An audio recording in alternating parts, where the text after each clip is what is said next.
Easter Sunday. We've been celebrating Easter Sunday for about 2,000 years now. 2,000 years. We remember on Easter the resurrection of Jesus. On Thursday, he met with his disciples in the Last Supper, shared the bread and the wine, and was taken that night. And he suffered. On Friday, he was crucified. 3 days later, he rose. The tomb was empty. Mary the Magdalene went with the spices and the anointing oils, and he wasn't there. His body was gone. In one story, she encountered what she thought was a gardener. And when he spoke, she recognized and approached. And Jesus says, do not cling to me. Because that's what we want to do. We want to hold on. We want to hold on to the earthly body. But we are spiritual beings. And Jesus came into this world, lived a life, and taught us with his teachings and with his example that yes, we are spiritual beings, and yes, we do have a connection to the divine that's all around us and in us. He taught us by example that nothing, not even our death, is permanent in this world. I want to share a scripture with you this morning. It comes from John. Very similar to what we were reading last Sunday. In John chapter 11 and verse 25. There's a handout, another handout in your bulletin with this verse. I'm going to read from the George Lamsa translation. Jesus said to her, to Martha, I am the resurrection and the life. He who believes in me, even though he dies, he shall live.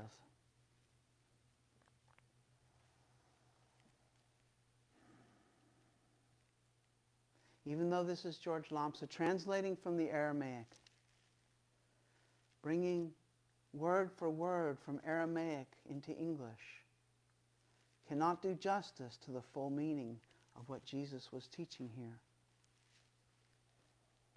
This saying was said as he approached the home of his really good friend, Lazarus.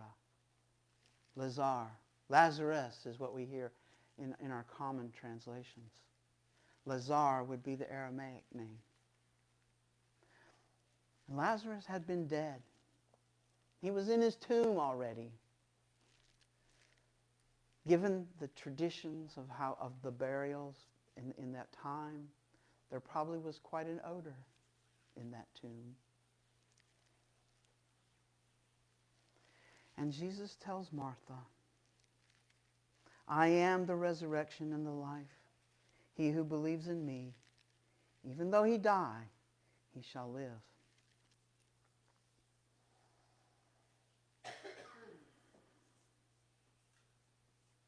I want to share with you a bit of the Aramaic. So that first phrase is, I am the resurrection and the life. So there is no being verb in Aramaic. So he could not have said, I am.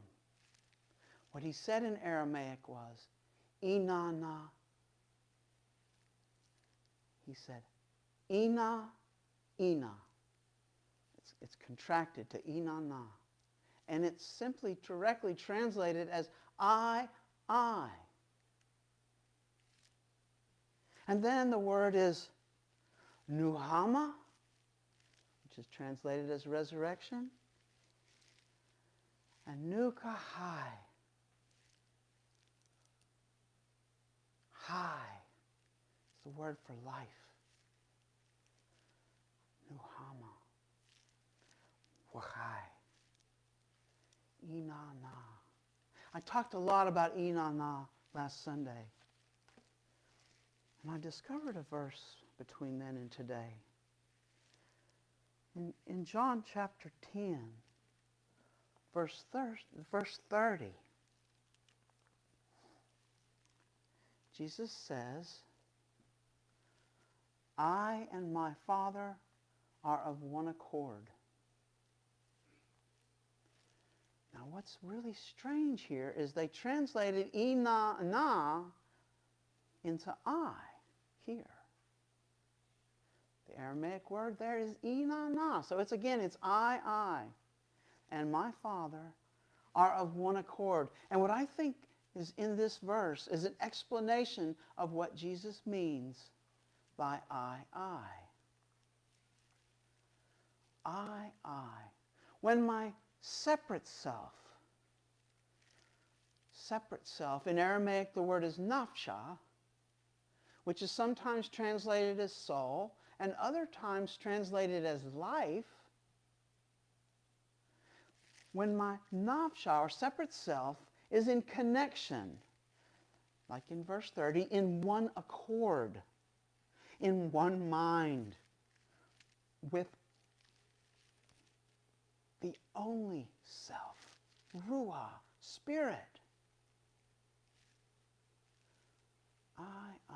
When this accord, when this harmony is in my consciousness, when Ruah, my authentic self, my sacred self, is the active voice of my consciousness, and all of the rest of my consciousness, all the rest of my being is in this alignment, in this harmony with Spirit, then we experience the resurrection and the life.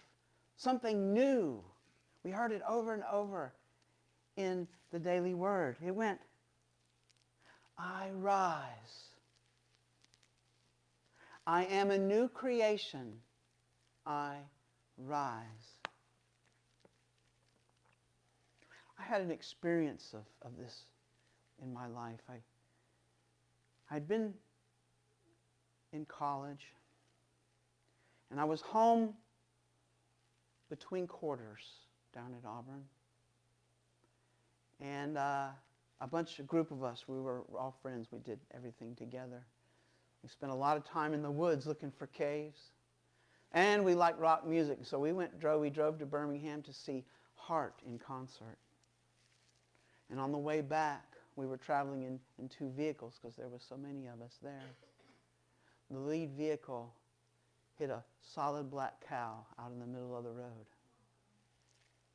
Perhaps my best friend, definitely one of my best friends, was sitting in the passenger seat without a seatbelt on, and he was talking to the other people in the car when that impact happened.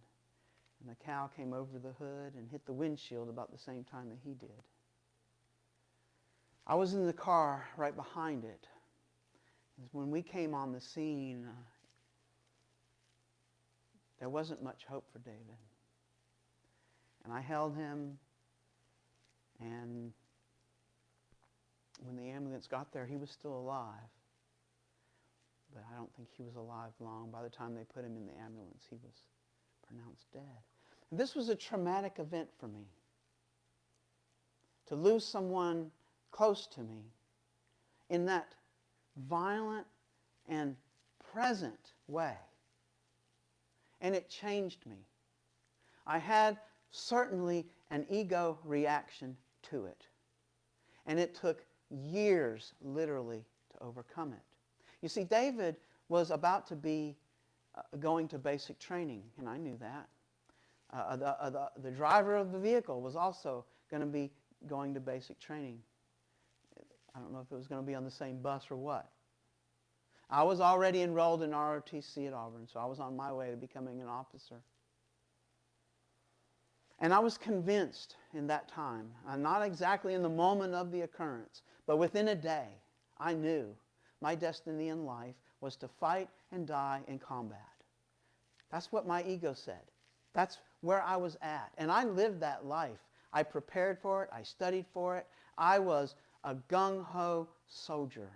My hair became real close to what it is now. We called it a high and tight then because I actually had some hair on the top then. But the year before that, I had my hair parted in the middle, and I had as much hair as I could possibly have and still wear a uniform. But that changed. I began studying guerrilla warfare. I was convinced I was going to write a handbook, a textbook on guerrilla warfare. I got up every morning and I exercised and I honed my body, knowing that it was going to be necessary in this struggle that was certain to come in my life. Fast forward, I'm a senior now.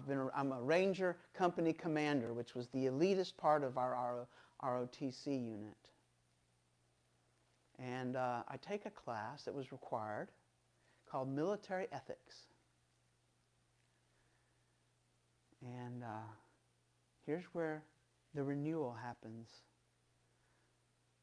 Or I should say where it begins. Because the whole class seemed to me like it was trying to convince me that there was such a thing as a good war and what a good war was. And don't take this wrong, because my father is 32 years in the military and retired, and I'm not trying to disrespect anybody who serves in the military. I did my time as well.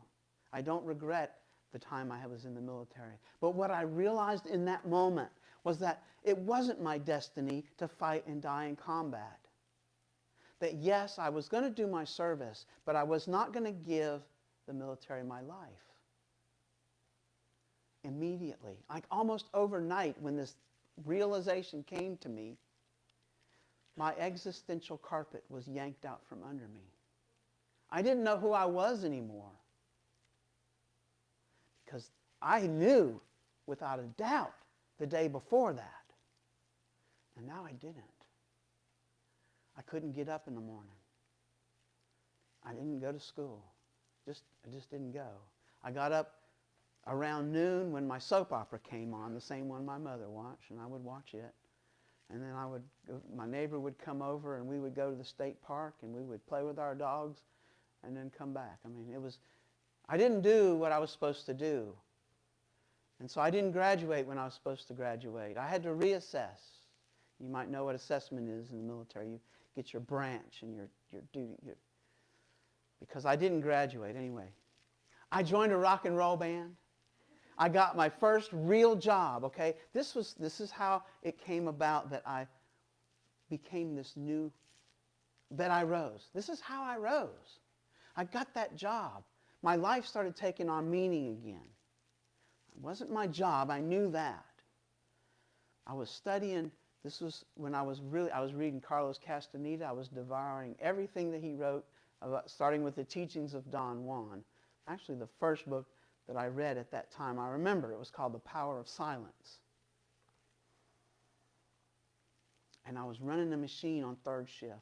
7 days a week. That job was 7 days a week. There was no days off. We shut down for Christmas and we shut down for Easter. That was it.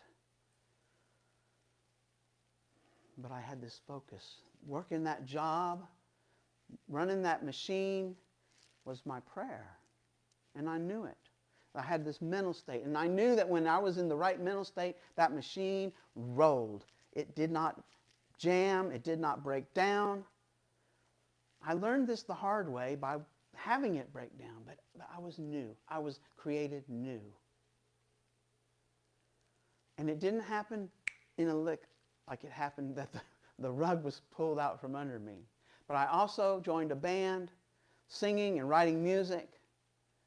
They worked at the same company on third shift. So we would get off in the morning at 7 o'clock.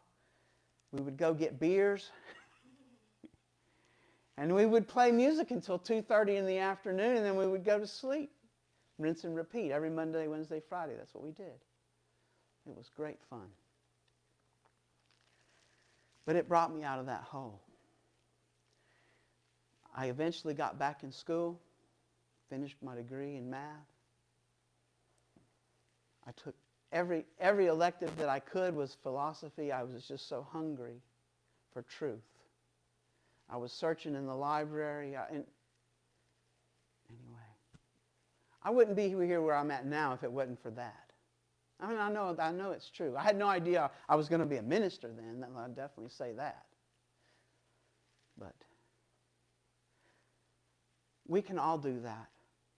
It's in us all to rise because we have within us, this separate self where I was at when I knew I was going to fight and die in combat was totally separate.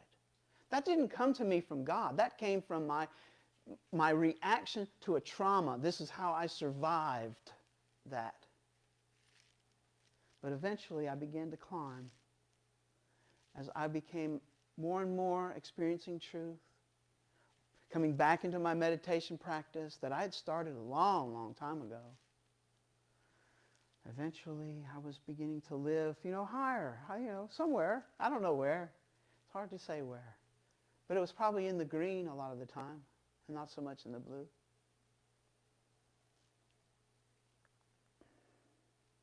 So let's go back to that verse. I am the resurrection and the life. We know it's not I am, it's Ina Na. I want to read you a translation, and this is on the handout. This is the biggest paragraph on there. And I printed it out because when you got so many words, it's sometimes difficult to follow hearing it, that you need to read it as well. And it goes like this. Jesus said, connecting I, separate self, to the only I, simple presence, is the only repose and refuge after a journey of agitation. The self, conscious of itself, can then change house, move to a new revivified life when the old habits and habitation fall away. This resurrection is the point of pause, the still point in the pendulum swing, and energized by the Holy One's creative peace. Whoever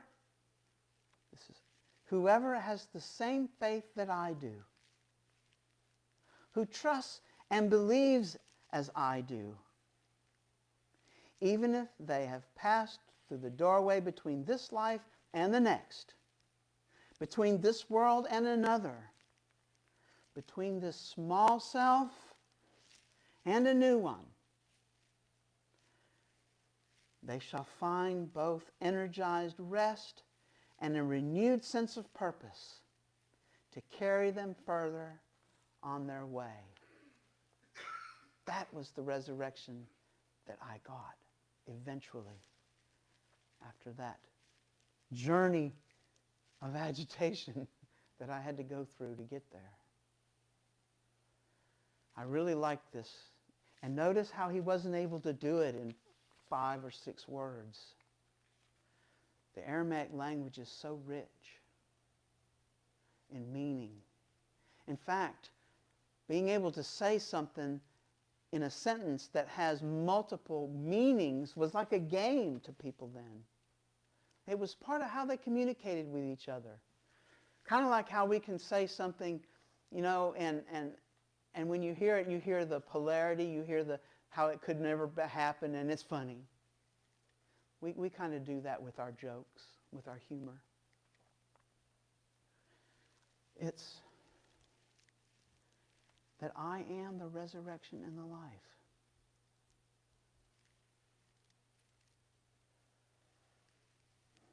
On Easter Sunday, we remember that things renew. It's in the springtime. You can look outside and see the earth is renewing. You have examples of it. Think of an oak tree whose acorn has fallen on the ground in the fall, apparently dead. It gets under the leaves and down in that moisture, and what happens in the spring? It sprouts and it grows. It's created anew. And that's what we are, like that acorn. When we fall off the oak tree, we just get back up in the midst of all that stuff, and we grow anew. And Jesus told us by his example of his life